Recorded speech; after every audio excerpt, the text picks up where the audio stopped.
अस्सलाम वालेकुम, मैं हूं शाहिद हुसैन। एमक्यूम रहनुमाओं के ख़िलाफ़ लंदन और पाकिस्तान में 22 अगस्त 2016 का मुकदमा जो है वो आखिरी मराहल में दाखिल हो चुका है। कराची में भी हफ्ते के रोज़ हमने देखा कि समाअत की कार्रवाई के दौरान जब समाअत जारी थी तो उस वक्त अदालत को रेंजर्स और पुलिस को तलब करना पड़ा। इसके अलावा लंदन में जो वो फैसला महफूज हो चुका है। लंदन में अल्ताफ़ हुसैन और दीगर जो रहनुमा हैं जो उनके खिलाफ सबूत जमा किए गए थे, कार्रवाई मुकम्मल हो चुकी है। लेकिन अल्ताफ़ हुसैन ने अपना बयान रिकॉर्ड नहीं करवाया। क्यों नहीं करवाया, बिलाखिर वजह क्या थी, और उसके बाद ये सारी तफसीलात आपके सामने रखनी है। बेशुमार असगर साहब, बहुत शुक्रिया, आपने अपने कीमती वक्त दिया। बेशुमार मतलब हम कार्रवाई से मुतल्लिक यहाँ पाकिस्तान के अखबारों में भी, सोशल मीडिया पर भी, और जो लंदन से चीज़ें सामने आती रहीं वो हम रिपोर्ट भी करती रहे, देखते भी रहे। लेकिन वो तमाम केस, वो तमाम शवाहिद पाकिस्तान की पुलिस और पाकिस्तान के जो कानूनी इदारे थे उन्होंने स्कॉटलैंड यार्ड को फराहम किए थे। वहाँ केस चला गया। उसके बाद आपने देखा कि 4-5 साल तक ऐसा लग रहा था बज़ाहिर के खामोशी हो गई। उसके बाद फिर केस यकायक आया और उसके बाद रोज़ाना की बुनियादों पर समाअत हुई। अब अल्ताफ़ हुसैन साहब ने अपना बयान रिकॉर्ड करने से इनकार किया। अब उनके बयान को इनकार के बावजूद अब फ़ैसला चूँकि महफूज हो चुका है, किसी दिन भी सुनाया जा सकता है। तो बहैसियत सहाफ़ी एक अरसे से आप अदालती मामलात को रिपोर्ट कर रहे हैं, क्या ऐसी वजह थी कि अल्ताफ़ हुसैन साहब ने अपना बयान रिकॉर्ड क्यों नहीं करवाया, और क्या अब उनको सज़ा हो सकती है ऐसे में या नहीं हो सकती? क्या सूरत हाल है, क्योंकि फ़ैसला कभी भी सुनाया जाएगा? देखें, सूरत हाल ये है कि अल्ताफ़ हुसैन के ख़िलाफ़ यहाँ से बहुत ज़्यादा इल्ज़ाम लगाए जाते थे कि बरतानिया की सरज़मीन पाकिस्तान में इस्तेमाल हो रही है, और ख़ास तौर पर कराची में जो वायलेंस है, तशद्दुद है, वो अल्ताफ़ हुसैन की अपील पर होता है और इससे पाकिस्तान को नुकसान पहुँचता है। लेकिन कभी ये मरहला नहीं आया था कि हम इस सिलसिले में अदालतों की तरफ जाते और हम कोई कंक्रीट, कोई मवाद वहाँ पर जाकर पेश करते। इससे पहले सिर्फ उन पर मनी लॉन्ड्रिंग का एक इल्ज़ाम आया था, जो उनके घर से कुछ रकम भी मिली, लेकिन क्राउन प्रोसिक्यूशन ने मुनासिब नहीं समझा था कि उनके पास इतना मटेरियल और इतना मवाद है कि वो अदालत में उसे साबित कर पाएंगे। तो इसलिए ना उन्होंने अल्ताफ़ हुसैन को हिरासत में लिया, कुछ नहीं किया और वो कार्रवाई नहीं की और केस ख़त्म कर दिया गया। लेकिन पहली मरतबा ये जो मामला है हेट स्पीच का, नफ़रत अंगेज़ मवाद का, ये मामला वहाँ पर पहुँचा है। वहाँ का अदालती सिस्टम जो है वो ज्यूरी पर मुख्तलिफ़ लोगों के माहिरीन जो वहाँ जमा होते हैं, मुख्तलिफ़ लोगों को, तो ज्यूरी ने मुख्तलिफ़ इल्ज़ामात लगाए हैं जो उन्हें जहाँ से भी मिले, पाकिस्तान ने फ़राहम किए या पाकिस्तान से उन्होंने कलेक्ट किए, जैसे भी हासिल किए। अब उन्होंने इन पर इल्ज़ामात तो आयद किए हैं कि अल्ताफ़ हुसैन ने 22 अगस्त को जो तकरीर की थी उसमें नफ़रत अंगेज़ मवाद था, हमलों का, एयर वाई और समा पे हमलों के लिए लोगों को मुश्तिल किया गया था, हदायत जारी की गई थी और बल्कि एक टारगेट दिया गया था कि 5 लाख अफराद, क्योंकि एक बड़ी फॉलोइंग थी, एक बड़ी सियासी जमात थी, तो वहाँ पर इनके रहनुमाओं ने अल्ताफ़ हुसैन को ये गाइड किया था कि वो 5 लाख के करीब आदमी जमा कर सकेंगे और उसके बाद शहर उथल पुथल हो जाएगा। लेकिन चूँकि अफ़गानिस्तान, वो अल्ताफ़ हुसैन मुल्क से बाहर है, उन्हें अंदाज़ा नहीं था कि यहाँ पर कितने आदमी जमा हो सके हैं, कितने नहीं हो सके। तो एट द मोमेंट उन्हें बताया गया कि जी इतनी बड़ी तादाद जमा नहीं है कि हम ये कुछ कर सकें कि रेंजर के दफ्तर पे हमला कर सकें, क्योंकि वहाँ लोग मुसल्लह होंगे, ये कुछ होंगे। तो उस पर बरहमी का भी इज़हार किया उन्होंने फ़ारूक सितार पर, और उसके साथ अल्टरनेटिव फिर उन्होंने जो थे उन जगहों पर हमले किए, अटैक किए। अब मामला ये था, ज्यूरी ने तो, प्रोसिक्यूशन ने तो अपने इल्ज़ामात लगाए। अब मामला ये था कि अल्ताफ़ हुसैन का मौक़िफ़ क्या आता है कि वो कैसे करते हैं, लेकिन अपना दिफा क्या है, वो अपने क्या दिफा करते हैं। लेकिन अल्ताफ़ हुसैन की पूरी सियासत जो है, हम यहाँ से देखते हैं 88 से हमेशा थाना पुलिस कचहरी से होती रही है और उन्हें बहुत नफीस किस्म के वकला यहाँ पर दस्तयाब रहे हैं। यहाँ से भी उन्हें एडवाइस गई होगी, वहाँ भी उनके वकला ने उन्हें मशवरा दिया कि बजाय ये कि आप अपना कोई बयान देंगे, फिर उसमें आपको कटहरे में आना होगा, फिर आपको जवाबात देने पड़ेंगे मुश्किल, और कोई भी बात कहीं गलत निकल जाएगी, कुछ ठीक निकल जाएगी। इसलिए अच्छा तरीका यही है कि आप रोज़ाना कोर्ट में अपीयर हों, प्रोसिक्यूशन के इल्ज़ामात सुनते रहे, लेकिन वो इल्ज़ामात पे आपने जवाब नहीं दिया, अपनी तरफ से कुछ नहीं कहा, तो अब अल्ताफ़ हुसैन कटहरे में नहीं आएंगे, अब इनके ऊपर जरा नहीं हो सकेगी। जो कुछ इल्ज़ामात हैं जो प्रोसिक्यूशन ने लगाए, उसका बर्डन ऑफ प्रूफ भी अब उसी पे, इस्तग़ासा पे चला गया, प्रोसिक्यूशन पे चला गया। एक अच्छी मूव है अल्ताफ़ हुसैन की जानिब से, क्योंकि अगर वो अपनी ज़ुबान से किसी बात को इनकार करते या यस करते और फिर बाद में कुछ और होता तो गलत बयानी का भी इल्ज़ामात आता। तो उन्होंने सूरत हाल को ये मुनासिब समझा कि जो इल्ज़ामात लगाए गए हैं इसी में उनके वकला ये देखेंगे कहीं तज़ाद पाया जाए, कोई गलत बयानी पाया जाए, वो इसी में से कुछ चीज़ें कुरे देंगे। और इस तरीके से अल्ताफ़ हुसैन की ज़ात को उन्होंने बिल्कुल बचा लिया कि वो वहाँ पर अपना कोई मौक़िफ़ दिफा में नहीं देना चाहते या कोई गवाह पेश नहीं करना चाहते।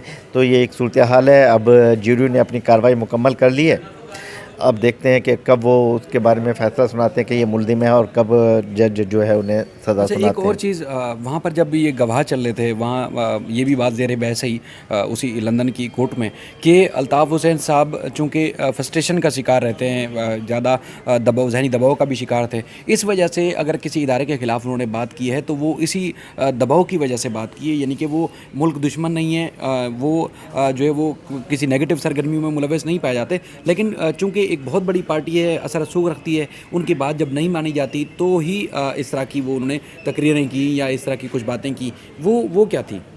देखें, फ्रस्ट्रेशन का इज़हार हो, किसी ज़हनी दबाव का तरीका हो, बल्कि उन्होंने वो माफ़ी भी, उन्होंने बताया कि उनसे कुछ अल्फाज गलत निकल गए थे स्पीच से, वो मुल्क दुश्मन गुस्से नहीं में थे। आ गए। तो वो जो भी सूरत हाल बनी थी उन्होंने उस वक्त गलत अल्फाज कह दिए थे पाकिस्तान के मुतालिक। लेकिन उसके बाद उनका कहना था कि उन्होंने अपॉलोजीज़ कर ली थी, माफ़ी हाँ, मांग बासत ली जलील के थी, ज़रिए माफ़ी, थे। हाँ, वो माफ़ी मांगी थी उन्होंने। जी, जी। तो अदालत अब इसे भी कंसिडर करेगी कि उनकी क्या ज़हनी कैफियत थी, जी, जी। और फिर इसके अलावा क्या उनका सीक्वेंस, पूरा रवैया क्या रहा है, इन तमाम चीज़ों को, सूरत हाल को इसके बाद को ये देखा जाएगा। लेकिन एक अच्छी बात यह है कि हमें बड़ी अफसोस के साथ कहना पड़ता है कि हमारे मुल्क में अदालतों में इतनी जल्दी फ़ैसले नहीं होते हैं। हमारे मामलात हैं, लेकिन जो मामलात पाकिस्तान से मुतल्लिक़ बरतानिया में होते हैं वो शुरू तो देर से होते हैं हमें लगता है, लेकिन फ़ैसले वहाँ जल्द हो जाते हैं और वहाँ के लोगों पर, वहाँ की अदालतों पर लोगों को यकीन भी है। हमारी अदालतों को भी गौर करना चाहिए कि वो किसी तरीके से स्पीडी ट्रायल फराहम करें, और जो भी मामलात यहाँ पर हैं, इन्फ्लुएंस होने के बजाय मुलज़मान से, मुजरिमों से, हुकूमत से किसी भी चीज़ का दबाव लेने की बजाय फेयर तरीके से केस करें और उनके फ़ैसले सुनाएँ, ताकि लोगों को यकीन आए कि वो अदालतों से रजू करना चाहें। क्योंकि इस वक्त हालात ये हैं कि यहाँ बरसों मुकदमात रहते हैं और दोनों तरफ से के जो लोग मुद्दई भी होते हैं और जो विक्टिम होते हैं वो परेशान हो जाते हैं और अदालतों से बाहर कोई मुआहदे करना चाहते हैं और अदालतों की साख और रेपुटेशन मुतासर होती सर, है। आपका बहुत शुक्रिया। जो लंदन से फ़ैसला आना है वो ज़्यादा अहम होगा, इसलिए कि कराची की अदालत में जो 22 अगस्त से मुताल्लिक़ केस ज़ेर समाअत है अब अब तक मुकम्मल नहीं हुआ, यानी कि 45 गवाह हैं। 45 में से अब तक 6 साल गुजर जाने के बावजूद आधे गवाह भी नहीं चलाए गए।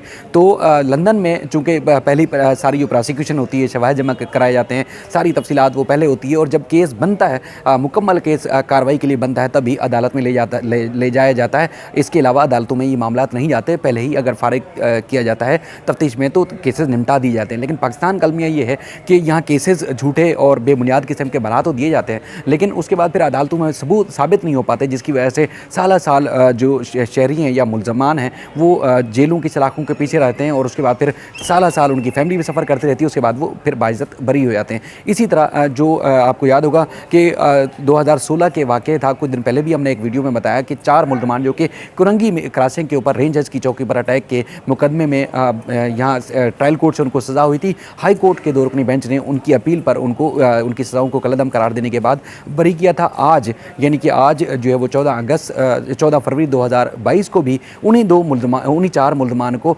मज़ीद एक ज़मान टाउन का जो है वो कुरंगी 2.5 नंबर पर जो है वो रेंजर्स की चौकी पर हमले के मुकदमे में बरी कर दिया। यानी कि इनके ये भी वही 4 मुलजमान हैं जिनका ताल्लुक MQM से बताया जाता था, लेकिन प्रोसिक्यूशन उनके खिलाफ कोई शवाहिद पेश नहीं कर सकी। लेकिन जब गिरफ्तारी अमल में लाई जाती है तो फिर बड़े बड़े दावे किए जाते हैं कि टारगेट किलर, सीरियल किलर और दहशतगर्दों को हमने पकड़ लिया है, लेकिन उनके खिलाफ कोई सबूत अदालत में पेश नहीं किया गया। सबूत और शवाहिद पेश ना होने की वजह से सिंध हाई कोर्ट के 2 रुकनी बेंच ने उनको दोनों को 4 मुलजमान को रिहा किया। अच्छा, अब हम बात करते हैं जो असगर उमर साहब बात कर रहे थे 22 अगस्त के मुकदमे की, जिसमें फारूक सत्तार, आमिर खान और दीगर जो MQM के अहम तरीन रहनुमा हैं उनके खिलाफ ट्रायल इंसदादी दहशतगर्दी की अदालत कराची में 2 नंबर में ज़ेर समाअत है।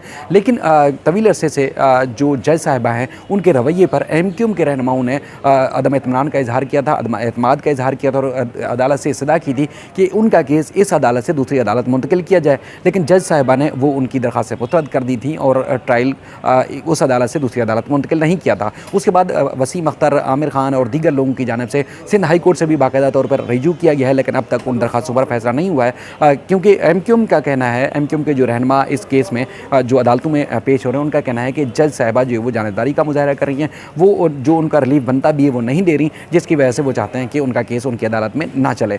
लेकिन हफ्ते के रोज़ जब ये केस के गवाह अदालत में पेश हुए, उस वक्त आमिर खान, फारूक सत्तार, ख्वाजा इजहार साहब और दीगर कई जो अहम तरीन रहनुमा हैं MQM के 22 अगस्त में जो प्रेस क्लब के बाहर मौजूद थे, वो मौजूद थे।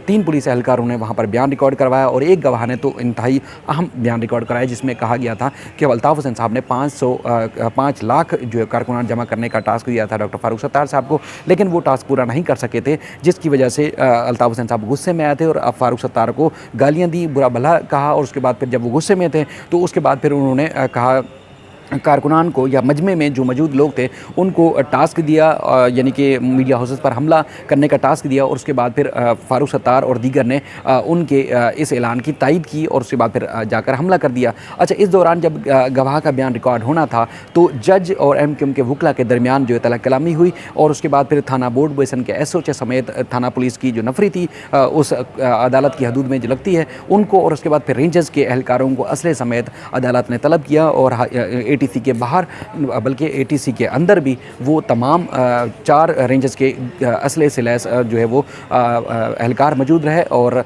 पुलिस की टीम भी वहाँ मौजूद रही कि उनको ये खदशा था, जिस तरह की कशीदगी पैदा हो गई थी कि जो एमक्यूएम के लोग हैं वो प्रोसिक्यूशन के गवाहों के ऊपर, प्रोसिक्यूशन पर या अदालत पर हमला आवर हो सकते हैं। जज ने ये इस वजह से सिक्योरिटी लगाई, लेकिन केस चला और शाम तक देर तक केस चला, गवाहों के बयानात हुए, जरा हुई और उसके बाद फिर अब केस जो है 5 मार्च तक मुलतवी कर दिया गया था। लेकिन इस केस का फैसला आने से पहले लग रहा है कि अल्ताफ़ हुसैन साहब के खिलाफ जो लंदन की अदालत में फैसला महफूज हो चुका है और किसी टाइम भी सुनाया जा सकता है, तो उस फैसले का असर जो है कराची की ट्रायल कोर्ट पर भी आ सकता है, क्योंकि अगर इल्ज़ाम वहाँ साबित नहीं होता तो फिर यहाँ पर भी वो इल्ज़ाम साबित नहीं होगा जो इल्ज़ाम प्रोसिक्यूशन या पुलिस की जानिब से लगाया गया है कि मीडिया हाउस पर हमला किया गया, एमक्यूएम के कारकुनान की जानिब से, एक शख्स जाँ बहक हुआ, 4-5 ज़ख्मी हुए। तो बहरहाल इंतहाई अहम और इंतहाई एक बड़ा सा फैसला हो सकता है और एमक्यूएम की ना सिर्फ सियासत बल्कि जो मुस्तकबिल के हवाले से भी बड़ा ये फैसला हो सकता है। तो इसलिए इस फैसले को देखना बड़ा ज़रूरी है और फिर किसी और मौजू के साथ आपकी खिदमत में फिर हाज़िर होंगे। अपना ख्याल रखिएगा। अल्लाह हाफ़िज़।